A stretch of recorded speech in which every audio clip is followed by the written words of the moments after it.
Now, there's another problem. It's even scarier, and this is a central banker's worst nightmare. I talked about how the Fed is blundering because they're raising rates too high, too fast, et cetera, and they are.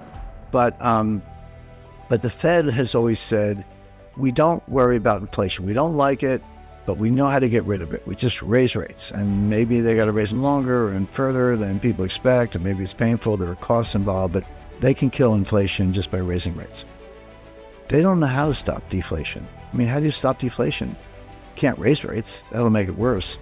You can go to zero, but that doesn't, once you're at zero, you're at zero.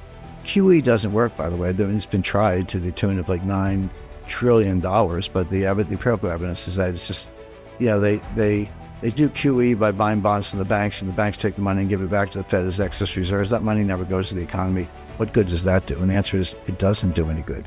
So so you can take rates to zero, but you're stuck. Could you have negative interest rates? In theory, yes. In Europe, Switzerland, and Japan did, but there's no evidence that it provided any stimulus. I mean, they did it, but it's like an experiment that didn't work. So the problem with deflation is there's nothing a central bank can do, and it does feed on itself, and it does get worse, and that is a central banker's worst nightmare. And however, quick footnote, we did see this in the 1930s, so between 1929 and 1933, during the first phase of the Great Depression. It was the Hoover administration, then Franklin Roosevelt came in 1933. And Roosevelt faced exactly the same problem. I mean, he shut every bank in America on like his second or third day in office. By executive order, he closed every bank in America. Can you imagine the President of the United States today? I don't care if it's, Biden or Trump or anybody else, Democrat or Republican, issuing an order saying every bank is closed as of now. We'll get back to you when they're going to reopen. And that's what FDR did to break the banking panic. But he still had the deflation problem, and the Fed couldn't do anything. I talked to Ben Bernanke about this personally because Bernanke wrote a book on this, and I read the book, and I said, Mr. Chairman, I said, here's what I think you said. Did I get this right? He said, yeah, that's it. You understand it correctly. But the Fed couldn't and didn't do anything. So how did FDR break the back of deflation when the central banks were powerless? The answer is he raised the price of gold. He devalued the dollar against gold and raised the price of gold 75% from $20 an ounce to $35 an ounce. And that worked because it wasn't about rewarding holders of gold. In fact, he had confiscated all the gold beforehand, so it was like insider trading. But the idea of raising the price of gold was really to devalue the dollar so you could get the price of corn, wheat, steel, oil, get the price of everything else up. And it worked. In the middle of the Great Depression, from 1933 to 1936, the market boomed. I mean, the economy did very well, but it was starting from such a low level. It was still depressed, but it did much better. The Democratic theme song was "Happy Days Are Here Again." Then in 1937, the Fed screwed it up again and caused a second recession in the Great Depression, and that's why they call it the Great Depression. But the devaluation of the dollar against gold worked. Nothing the central bank could do would work. Deflation is very troubling, and should be, to central bankers, economists, and everyday citizens, everyday Americans, because it raises real interest rates really steeply. It feeds on itself, and there's nothing central banks can do about it. And the only thing that has ever worked is devaluing the dollar against gold. So it's one reason to have gold. But we're looking at a global recession, and those are rare. As I said before, it's one thing if Germany has a recession or Japan or the U.S., but usually there's another economy or economic group that's doing okay or at least better and can kind of pull everybody out of the rut. But global recessions where everybody is declining are rare, and that's what's happening. And that's what we had in 2008. Pardon me. So the U.S. is heading for one. We've just talked about that at length. Japan's in a recession. Europe's in a recession. China's in a recession. India's, having some tough times. And a lot of this is dollar related. All the other countries, I mentioned Switzerland, India, China, Japan have all seen their U.S. dollar reserves go down, and everyone's like, "Oh, they hate the dollar. They're dumping the dollar."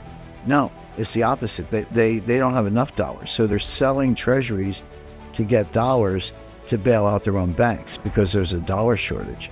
So the fact that you see those dollar reserves coming down does not mean that they hate the dollar. It means that they need dollars, that they're short of dollars, and they're so desperate that they are selling treasury securities to get dollars to bail out their own banking system. So we're well on the way to a global recession. And if you say, well, you got communism, socialism, capitalism, all these different economic systems, all part of this globalized system, how could they all be on the same wavelength at the same time? Well, the common thread is the dollar. It's the US dollar. And, about 60% of global reserves, 80% of global payments. It's the benchmark for every other currency. So when you talk about the euro, you're quoting dollars. You're saying it's $1.05 or $1.04. Gold, you say, oh, it's $1,800 an ounce, whatever. The point being, even when you're talking about a commodity or currency that's not a dollar per se, you reference it in dollars. Same with oil, world market, it's all dollar oriented. So the dollar is the thread that runs through the whole global system. And it's a partial explanation for why everything's falling apart at once. What's the optimal asset allocation method? Well, the key is diversification. And when you say diversification, people roll their eyes and go, oh, of course, everybody knows that diversification is good and all that. But the problem is they don't understand what diversification is.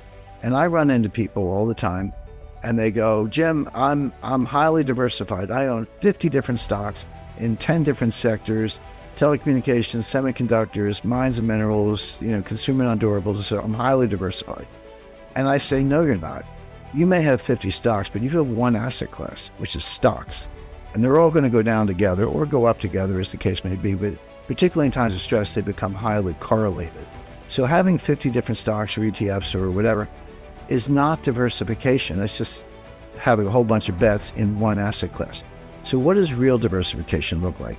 Well, you should have some 10-year treasury notes, or if they're a little too volatile for your taste, look at a 5-year note or a 2-year note. That will basically give you very, the credit secure. I'm not doubting the credit of the United States, but that will give you a deflationary hedge. If we get into disinflation and deflation where interest rates are coming down, which I do expect, you're going to get very good capital gains on those notes, or you're going to be very happy with the coupon in the meantime. Real estate, definitely. Not so much commercial real estate, too soon for that, but multifamily housing, residential real estate, farms, other kinds of income producing real estate for a slice. Good slice of cash, maybe as much as 30%. And people hate cash. They go, I don't get a yield on cash. Cash is a waste of my time, etc. It's true that it has very low yield, but number one, it performs very well in deflation, which we talked about.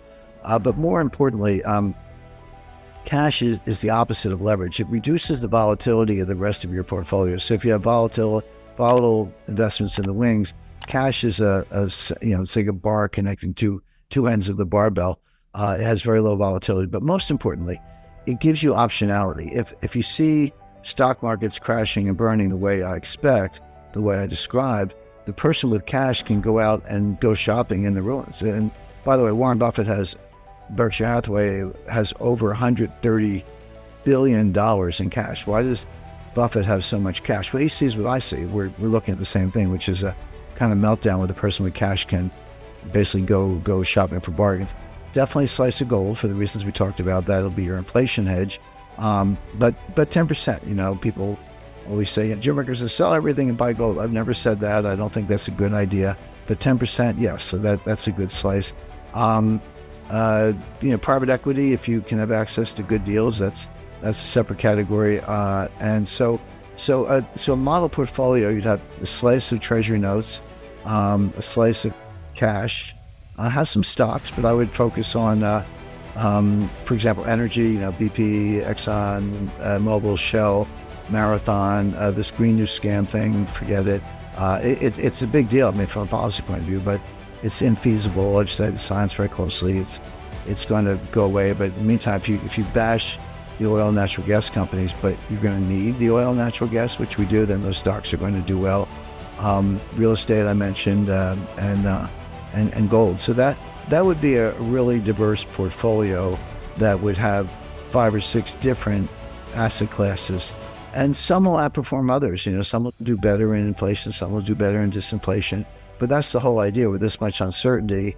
And your winners will outnumber your losers. And cash is like a thermostat. You can reduce cash and buy a little more gold, or reduce cash and buy a few more stocks if that's warranted. So that's what I think an ideal portfolio looks like.